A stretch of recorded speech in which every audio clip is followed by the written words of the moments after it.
Okay, so sa example na ito is gagawa tayo ng structure ng isang bahay. So first, meron akong main dito, so no changes. And then meron akong game panel, no changes.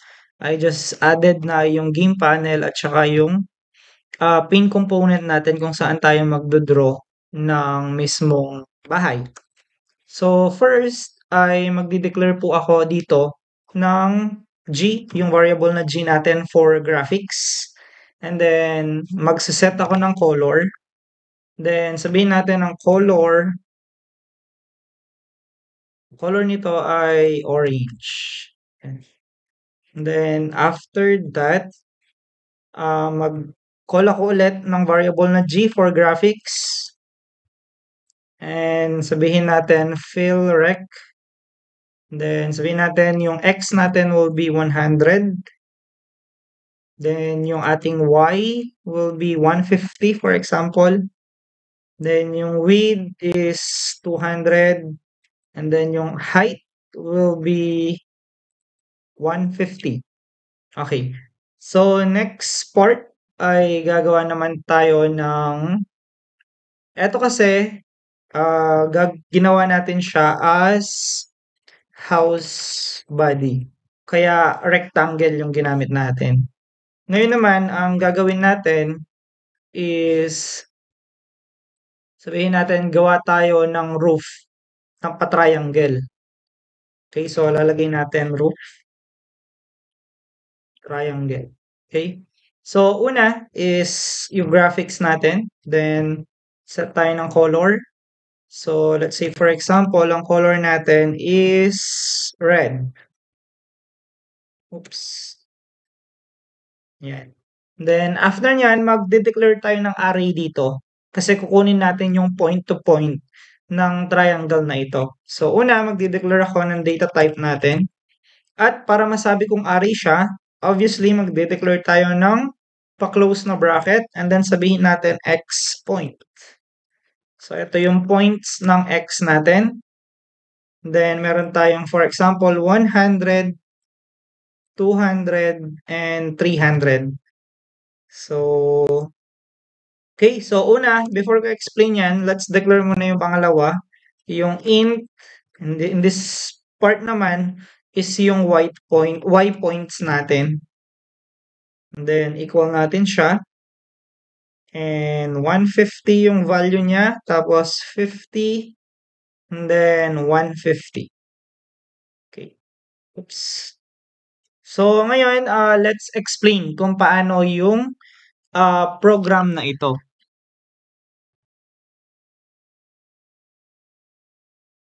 Okay, sabi ko nga, point to point ito. So, ang gagawin ko is tatawagin natin yung paint.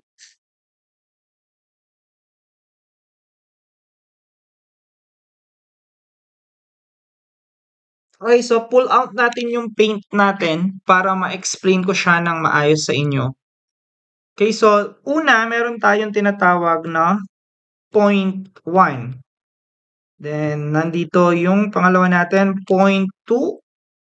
And then, point 3. Sabi ko nga, point to point kasi yung triangle natin. Kaya naka-array yung mismong variable natin. So, etong part dito, of course, eto yung mismong roof peak natin. Okay? So, eto naman, of course, yung left base ng bahay. And then, dito naman yung right base ng bahay natin. So, paano nga ba nag-work yung program natin kanina? So, dito, first meron tayong X na 100 and meron tayong Y na 150. So, itong part na ito, itong first na ito yung mismong left base natin. So, paano yung mangyayari ngayon?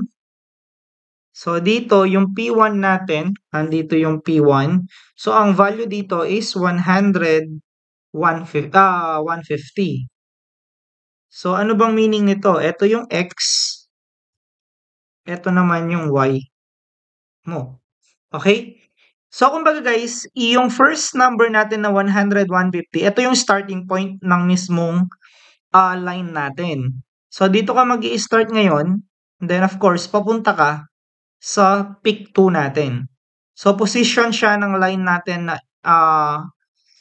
X100 and Y150. Then, yung next part, ito naman part ng P2 natin. Okay? So, ito yung value ng 200 yata yon, 250. So, ito yung X. Ito naman yung Y natin. Kung hindi ako nagkakamali. Yun. So, 250 yung value natin ngayon. So, ang mangyayari ngayon, so ito yung P1, ito na yung P2 natin. So, napag-connect na natin sila ngayon. So, yung next part naman niyan is pagko-connect naman natin yung mga nandito. Yan, para mag-shape siya ng triangle. So, obviously, ito ngayon yung mismong X natin, equals natin siya sa 300, kung hindi ako nagkakamali. Y equal natin siya sa 150. So, check natin. Yun. So, 300 and 150. So, ganyan ngayon yung magiging shape. Kaya, naka-array tayo. Kasi kailangan natin kunin yung X and Y natin dito. And, syempre guys, yung una is points. So, kung titignan mo to, so, ito yung point, ito yung X and Y. So, same thing lang dito. So, copy ko siya. Then, paste.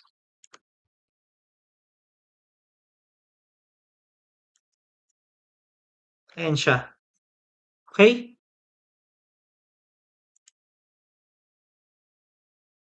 So, after natin i-declare yan, gagawa na tayo ulit ng shape para sa mismong polygon natin para mag-shape talaga siya. Kasi point to point lang yan eh. Kumbaga, binigyan lang natin siya ng blueprint.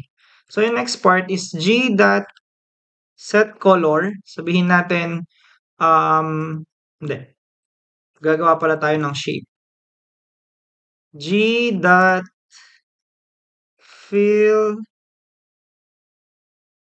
Fill polygon. Then, mapapansin nyo, nandyan na agad yung X points, Y points, and etong abort natin, papalitan natin siya ng 3. Bakit 3? Kasi 3 points tayo, di ba? Yung pinakita ko sa inyo. So, 1 point, 2 point, and 3 point. Kaya mapapansin nyo, endpoints sabi niya dito is 3. So, yun yung mechanics ng part na to. Next is, gagawa naman tayo of course ng door. So, ang unang gagawin natin is g.setColor. So, ang color natin dito, sabihin natin na new color. Okay? Then, open and closing parenthesis tayo. Ito guys, kung gusto nyo mag-RGB, ito yung gagamitin nyo. I-declare nyo yung g.setColor and then new color, tapos open and close. Okay, so pag naglagay ka ng number dyan, like for example, 102, tapos nagkama ka 51, tapos nagkama ka ulit, for example, 0, mapapansin nyo, RGB, yun nakalagay. No? So, kung gusto nyo lang mag-RGB na color, yan siya. So, kapag niran natin siya ngayon, I mean, nag-add ka ngayon ng g.fillRect, kasi rectangle, yung mismong, ano natin, yung mismong shape ng door. So, 170, 220, 60,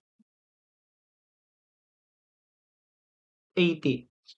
Okay. So, yan ngayon yung magiging, tawag dito, shape ng bahay natin. So, mapansin nyo yung G2, naka-block siya. Hindi kasi siya gamit ngayon. No, yung G lang yung ginamit natin for this example. Yung nasa paint component lang. Ito lang yung ginamit natin. Okay? So, ngayon, if we run yung program,